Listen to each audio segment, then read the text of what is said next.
La George Grace Friends è un'impresa sul mercato da oltre 30 anni. Siamo diventati famosi grazie a Spatola Stucchi, un prodotto a grana fina che, abbinato a dei colori ad alto impatto emotivo, ci ha permesso di diventare grandi.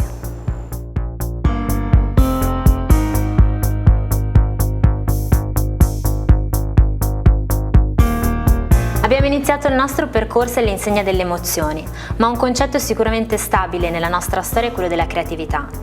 Papà, che cosa vuol dire per te creatività nel concetto aziendale? Diciamo che è 30 anni che lavoro con questo sogno di creare un gruppo dove ci sia l'amicizia, il rispetto e dove soprattutto tutti possano vincere, quindi i dipendenti, i rivenditori, addirittura anche i fornitori.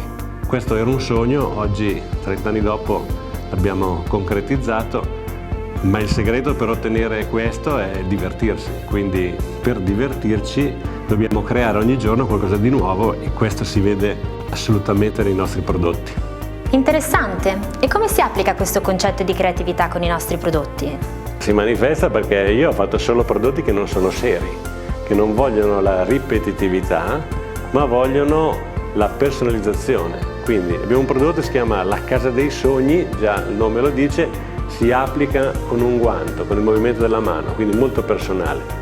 Adesso abbiamo questo prodotto, si chiama Segui il tuo istinto, si fa con uno strumento speciale e dà la possibilità di fare ogni applicazione un'opera d'arte.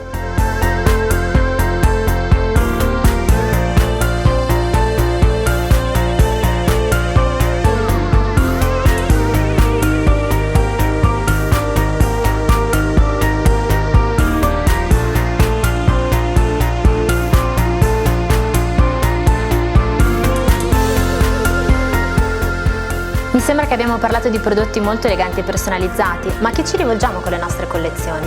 A tutti quelli che si vogliono divertire, che vogliono personalizzare la propria casa in un modo assolutamente unico e rispondente alle proprie esigenze e al proprio modo di essere. Vogliamo far divertire chi compra i nostri prodotti.